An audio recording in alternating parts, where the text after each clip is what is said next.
자, 최저임금도 엄청 재밌습니다. 아니라 보시죠, 여러분. 최저임금 제도인데 최저임금 논란이 없는 사회를 만들자. 자, 7,530원에서 16% 올라갔고 난리가 났습니다. 16% 올라서 7,530원이 됐습니다. 만 원까지 간다 그러는데 또 이제 최저임금 위반 사업주까지 명단을 공개하고 창피해. 신용제재 대상에 포함은 근로기준법 제정을 추진하고 있다. 이게 이제 정부에서 나오는 거죠. 그래서 뭐 이렇게 하고 있다 그럽니다. 자, 이제 엄청 비판 교준이 나오죠. 시장이 잘 돌아가고 있는데 정부가 최저임금을 올려 기업 부담을 키우고 근로자는 일자리를 못 구하고 정부는 돈을 풀어야 하는 상황이 돼버렸다. 가장 전형적인 불필요한 규제가 최저임금이다. 근데 저 논리는 뭐죠? 최저임금이 인상되면 당신의 일자리가 없어진다. 그럼 거꾸로 무슨 뜻이냐면 저에게는 당신은 최저임금 미만으로 사세요잖아요. 사실은 굉장히 저거는 경제보다는 정말 도덕의 문제일 수 있는 것 같아요. 그래서 조금 좀 씁쓸하더라고요. 자영업자 맞죠? 내년 알바 채용 축소하겠다. 자영업자 임금 임대료 인상 이중고 알바생 줄어든 일자리 걱정. 자영업자한테도 나쁘고 알바생한테도 나쁘다. 자, 우리 한번 가보겠습니다. 최저임금 비판하는 논리가 기본적으로 뭐죠? 어떤 논리가 있습니까? 실업자가 증가한다. 그 다음에 두 번째, 사회적 약자가 더 어려워진다. 이게 안 나오셨거든요, 지금. 아까 누가 더 힘들어지는 거예요, 지금 아까? 아파트 경비원분들이. 그분들이 더 힘들어진다. 이렇게 나오는 거죠. 오케이? 사회적 약자. 진짜 약자 중에 더 약자. 이거 다 설명을 드릴게요. 그 다음에 세 번째는 자영업자 부담이 뭐해진다? 커진다. 이렇게 되는 거거든요. 자, 저걸 우리 한번 자, 우리 여기는 뭐가 돼야 되겠습니까? 우리 가격이 되겠고 여기는 거래량이 돼야 되겠죠.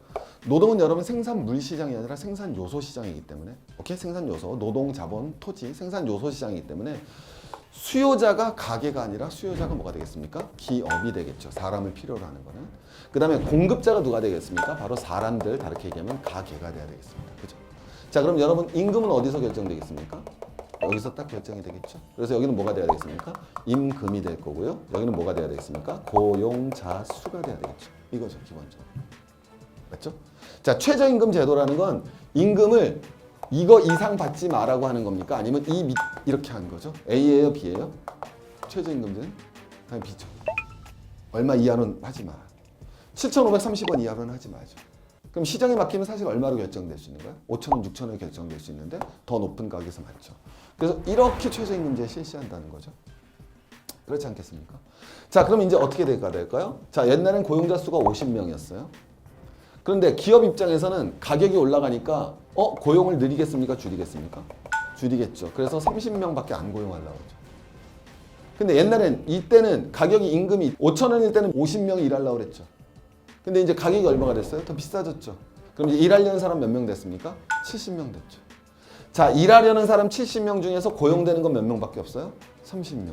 그러니까 이만큼의 뭐가 늘어난다? 아주 간단하죠. 뭐가 늘었다? 실업자가 늘었다. 이렇게 딱 나오는 거죠. 됐죠? 아주 간단합니다. 실업자가 저만큼 느는 거죠.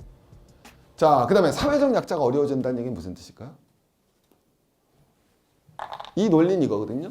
지금 일하려는 사람이 몇 명이에요? 근데 고용은 몇 명 되죠? 네. 70명이 일하고 싶은데 그중에서 기업이 30명 뽑아갈 거 아닙니까? 그럼 최저임금 혜택 받는 사람은 어차피 사회적 약자이긴 하죠. 근데 그 중에서도 더 사회적 약자가 힘들어진다는 거예요. 아까 아파트 경비원 얘기가 저기서 나온 겁니다. 이해되셨죠? 그게 두 번째 원인이 되는 거예요. 이 실업자는 진짜 사회적 약자다 이렇게 되죠. 그 다음에 옛날 자영업자 얼마면 됐어요? 5,000원. 근데 지금 얼마 줘야 돼요? 7,000원. 이거거든요. 이 가장 그래프로 다 설명되는 겁니다. 저 말이 틀린 말은 아니거든요. 최저임금의 딜레마는 이렇게 설명이 되죠. 인건비가 오르니까 영업이익률이 높아지겠습니까? 낮아지겠습니까? 낮아지죠. 기업 활동은 당연히 뭐가 되겠습니까? 위축. 괜찮아요? 자르겠어요. 자르죠? 그럼 이제 원하지 않지만 뭐가 되겠습니까? 실업자. 소비가 합니까? 못합니까? 전체 소비가 줄죠? 그럼 이제 다시 생산량도 뭐가 되겠어요? 감소해서 경제가 악순환이 발생한다. 이게 이제 가장 기본적인 논리죠. 자, 근데 거꾸로 이렇게 얘기하는 거죠. 무슨 소리야? 최저임금 해야 돼! 라고 하는 사람의 주장은 뭐죠? 이번 논리는 이거죠. 노동자의 뭐가 증가합니까? 네. 그럼 소비가 어떻게 돼요? 감소해 증가요. 그럼 기업 생산량은 뭐가 있습니까? 그럼 더 많은 노동자가 고용된다. 이게 선순환이죠. 어느 게 맞을까요? 어느 게 맞을까요? 정답 나라마다 다를 수는 있어요. 그러나 교과서적으로는 사실 설명될 수 있습니다. 왜 교과서적으로 설명될 수 있느냐? 자, 노동자는 수요가 있잖아요. 그죠? 그죠? 노동자 수요가 있고 공급이 있어요. 공급 그래프는 이렇게 그려지잖아요. 오케이. 당황하지 마시고요. 당황하지 마시고. 이렇게 그려지는데 이럴 수도 있고 A일 수도 있고 B일 수도 있죠. 자, A는 뭐냐면 자, 이렇게 볼게요. 가격이 어떻게 올랐어요? 이만큼 올랐죠. 근데 공급량은 어떻게 됩니까? 조금 되니까 확 늘어납니다. 네, 이런 게 이제 공급이 탄력적이라고. 가격이 좀만 올라도 확 공급해버리는 거. 뭐 있겠습니까? 공산품이 전형적이죠. 근데 가격이 올라도 빨리 못 만드는 건 뭡니까? 거꾸로? 공산품 반대만? 농산물이죠. 이해되셨죠? 농산물은 그렇잖아요. 사치품은 가격이 오르면 사요, 안 사요? 안 사죠. 필수품은 가격이 올라도? 네. 그게 이제 그래서 필수품은 비탄력적인 거. 오케이?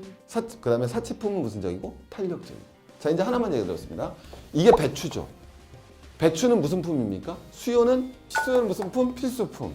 공급은 무슨 품? 공산품은 농산품. 이렇게 되죠. 자, 벤츠는 이렇게 되겠죠. 벤츠는 수요는 무슨 품이에요? 사치품. 공급은 무슨 품이에요? 공산품. 이렇게 되죠. 자, 여러분 금방 가보시면 돼요. 이것은 다 해결돼요, 사실은. 정부가 가격 통제하는 건 벤츠예요? 아니면은 배추예요? 얘는 수요가 이만큼 늘어도 가격이 변해요? 거의 안 변해요? 거의 안 변했죠. 여기서 여기 간 거니까. 근데 얘는 수요가 조금만 올라도 가격이 여기서 일로 어떻게 돼요? 확 오르죠. 그래서 이건 정부가 규제해야 되는 거예요, 가격을. 이건 안 해도 되는 거고. 자, 답이 나오기 시작하죠. 노동은 A에 가까워요, B에 가까워요? 잘 생각해 보세요, 여러분. 인건비가 오른다고 노동자 쉽게 공급할 수 있어요? 엄청 비탄력적이죠. 이해되겠습니까? 엄청 비탄력적이에요.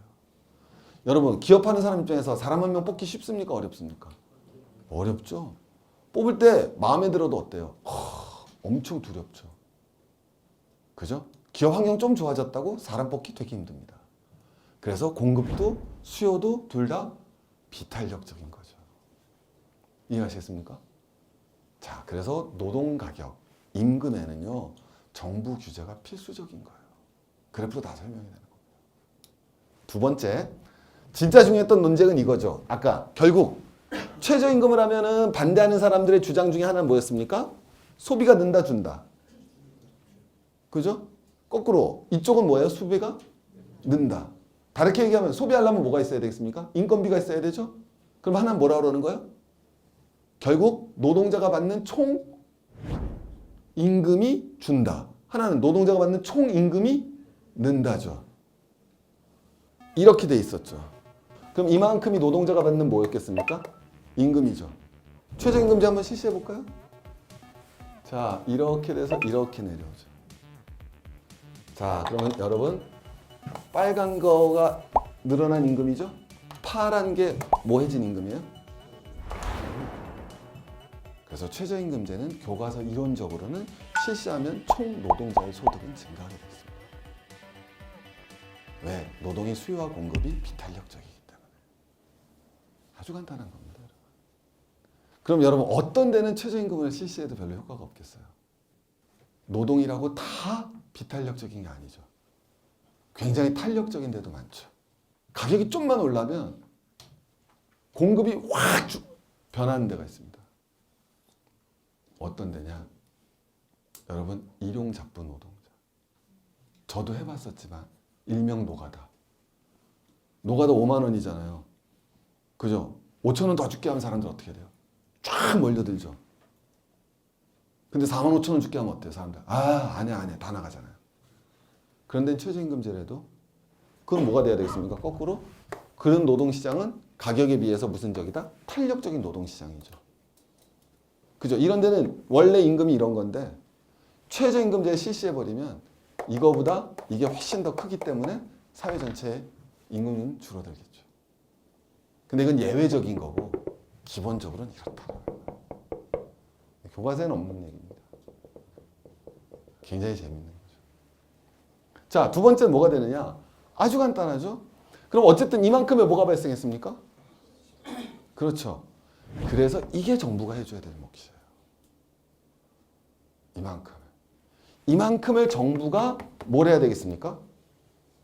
고용 창출해 줘야죠. 방법은 두 가지가 있겠죠. 하나, 정부가 직접 고용하는 방법이 있을 거고요. 하나 뭐가 되겠습니까? 두 번째는 고용주에게 뭐를 해주는 방법이 있겠습니까? 지원을 해주는 방법이 있죠. 그래서는 원래는 이렇게 해결해 주는 게 가장 이상적인 거예요. 원래는 이렇게 해결해 주는 게. 근데 이것도 보시면 얼마나 재밌겠어요? 여기서는 그렇게 해결이 안 되는 거예요, 정부가. 왜냐면 정부가 해결하려면 여러분 보시면 알겠지만 정부가 해결하려면 이걸 줘야 되거든요. 이걸 다 지출해야 되죠. 이해되시겠죠? 그러니까 이런 거는 정부가 가격 규제를 못 하는 거예요. 근데 이런 거일수록 정부가 뭘 해야 되겠습니까? 가격 규제를 해줘. 배추도 똑같은 거예요. 배추가 폭락하면 농부들이 여러분 배추밭 가만 놔둬요, 갈아엎어요. 갈아엎죠. 도덕의 문제가 아니라니까요. 왜 갈아엎는 줄 아세요? 지금 배추가 얼만큼 팔리고 있어요, 원래는. 이만큼 팔리고 있죠. 근데 폭락했다는 거는 수요가 변했어요, 공급이 변했어요? 공급이 변했죠. 줄었어요, 확 늘었어요? 공급을 늘려보세요, 공급을. 공급을 늘리면 이렇게 되죠. 그럼 원래는 이만큼의 매출을 올리고 있었잖아요? 근데 지금은 매출이 어떻게 됐어요? 이렇게 확 줄어들었죠. 늘어난 매출은 이거밖에 없는데 이만큼 매출이 줄어들었죠. 그잖아요. 그럼 여러분 농민 입장에서는 어떻게 해야 돼요? 배추밭을 갈아엎으면 다시 공급이 뭐예요? 줄어들죠. 이윤이 늘어나죠. 그러니까 배추밭을 갈아엎는 농민은 분노한 농민이 아니라 합리적인 농민인 거예요. 그러면 거꾸로 뭐가 되느냐? 이게 제가 아까 말씀드렸지만 한국은 더 필요하잖아요. 한국의 노동시장의 수요와 공급은 특히 수요. 아까 노동 유연성이 뭐였다고 그랬어요? 일부와 연결되지 않습니까? 노동 유연성이 높아요, 낮아요? 낮죠. 기업 입장에서는 쉽게 고용하기 쉬워요, 어려워요? 어렵죠. 노동 유연성이 높은 나라는 아까 말씀드렸지만 인건비가 올라가네? 그럼 어떻게 해야 돼요? 확 없애버리면 되죠, 사람을. 자를 수 있잖아요. 인건비가 내려가네? 그럼 어떻게 해야 돼요? 확 고용을 할 수가 있잖아요. 제 말 이해되시죠? 오케이? 근데 우리나라는 인건비가 오르거나 내린다고 해서 쉽게 고용하거나 쉽게 해고할 수가 없죠. 그럼 이 수요 곡선이 더 일직선으로 서 있는 나라란 말이에요, 우리나라는. 그럼 공급 곡선은 더 일직선으로 서 있죠. 그럼 최저임금제를 실시하면 그 효과가 더 작다, 더 커지는 나라다. 더 커지는 나라예요, 진실은. 진실은 저거 있어요. 엄청 재밌죠. 그래서 앞에 게 제가 먼저 강의를 한 거예요. 왜 우리나라가 최저임금제가 더 민감한 건 아니라 더 중요한 나라인지는 금방 나오는 거예요. 노동 유연성이 더 갈수록 저게 더. 그럼 정부 입장에서는 또 거꾸로 요만큼만 돈을 넣어도 그죠? 돈 얼마 안 넣어도 효과를 갖다 뭐 할 수 있어요? 더 크게 볼 수 있죠. 그렇게 되는 거예요. 어려운 이론이 아니었다. 오케이? 당황하지 마시고 알겠죠? 기껏 나온 게 사치품, 필수품, 농산품, 공산품, 탄력적, 비탄력적 이 정도밖에 없어요. 오케이? 자, 이 정도밖에 없습니다. 마치 이해했다는 듯이 그러지 마세요. 자, 그래서 정부에서도 뭘 한다? 당연히 이건 뭐 이 정부가 좋다 나쁘다가 아니라 어떤 정부도 최저임금을 올리고 나면 당연히 이거를 하기 위한 정책들이 어느 정부든 나옵니다. 근데 이 정책이 얼마나 실효적이고 잘하느냐는 사실은 이거는 비판하고 논리가 데려갈 수 있죠. 그렇게 해서 이게 되냐 이렇게 나올 수 있는 거죠. 지금 정부에 대한 비판도 이분은 이렇게 얘기했단 말이에요. 그죠? 안정자금 지원하고 그러는데 실제로 이 혜택을 보는 자영업자가 있어? 이건 굉장히 설득력 있는 비판일 수 있죠. 그죠? 그래야지 정부가 더 효율적으로 그런 대안들을 내세울 테니까. 어느 정부의 문제가 아니라 보수와 진보의 문제가 아니라 그런 논리는 나올 수 있다는 거예요. 왜 이렇게 관심이 많아졌느냐? 보시면 나오겠지만 깜짝 놀라실 거예요. 왜? 옛날에는 최저임금 대상자가 요거밖에 없었어요. 노무현 대통령 때부터 급속히 늘어나서 지금 이렇게 되고 지금은 혜택, 이거 수혜자가 최저임금 수혜자가 400만 명, 500만 명에 가깝죠. 그러니까 최저임금이 핫 이슈가 되는 거죠. 그래서 원인은 두 가지라니까요. 최저임금이 많이 오른 것도 맞아요. 원인은 두 가지예요. 여러분 이만큼 있었는데 옛날엔 최저임금 대상자가 5명밖에 없었어요. 왜? 최저임금이 워낙 싸니까. 근데 많이 올라서도 늘었지만 아까 말씀드렸지만 여러분들의 소득이 어떻게 됐다? 네, 줄어들었다. 왜? 이건 금방 제가 말씀드리지만 GDP에서 기업이 차지하는 비중은 어떻게 됐습니까? 계속 늘었지만 가계가 차지하는 비중은 어떻게 됐죠? 계속 줄어들었으니까. 그래서 최저임금에 민감해진 거예요. 그죠? 자, 그럼 여러분 우리가 최저임금에 대해서 안 민감해지려면 우리가 뭐가 돼야 된다? 전체 GDP에서 무슨 소득 비중을 높이는 게 제일 중요하다? 가계소득 비중을 높이는 것이 정답인 거예요. 최저임금이 비싼 나라보다는 최저임금에 관심 없는 나라를 만드는 게 훨씬 더 중요하다는 거죠. 전 그렇게 말씀드리고 싶습니다. 최저임금이 뭐한 나라보다 비싼 나라보다는 최저임금에 관심 없는 나라. 근데 그걸 우리나라는 만들기가 너무 힘들어요. 우린 최저임금에 더 민감할 수밖에 없어요. 이건 구조예요. 이건 진짜 못 바꿀 거예요. 너무 바꾸기 힘들다. 왜? 자, 아주 간단해요. 최저임금 받는 사람은 무슨 지수가 높습니까? 엥겔 지수. 그러면은 여러분 엥겔 지수가 높거든요. 그런데 우리나라는 다른 나라보다 농산품, 식료품 가격이 비싼 나라라 그래요. 보시면 알겠지만 물만 싸고요. 왜 그럴까요, 여러분? 너무 간단하잖아요. 농업 생산성이 낮으니까. 농업 생산성이 낮으니까. 간단한 거예요, 여러분. 이게 사실 극복하기 굉장히 어렵죠. 그러니까 우리는 최저임금을 받았을 때도 예를 들면 똑같은 소득 수준이라도 같은 소득 수준이 비교했을 때 그 최저임금을 받더라도 식료품비가 싸면 그러면 이제 어떻게 좀 버틸 수가 있으니까 둔감할 수가 있는데 우린 식료품비가 비싸기 때문에 구조적으로 농업 생산성이 약기 때문에 그건 사실 농업 생산성을 우리가 끌어올리기는 굉장히 힘들잖아요. 굉장히 어려운 거잖아요. 논란이. 그래서 그런 거예요. 그러니까 이게 최저임금이라는 거. 본질을 이해하셔야 되는데 막 논란만 되는 게 아니라 우리나라는 외국보다 최저임금에 더 민감한 나라고요. 그것도 최근에 민감해졌어요.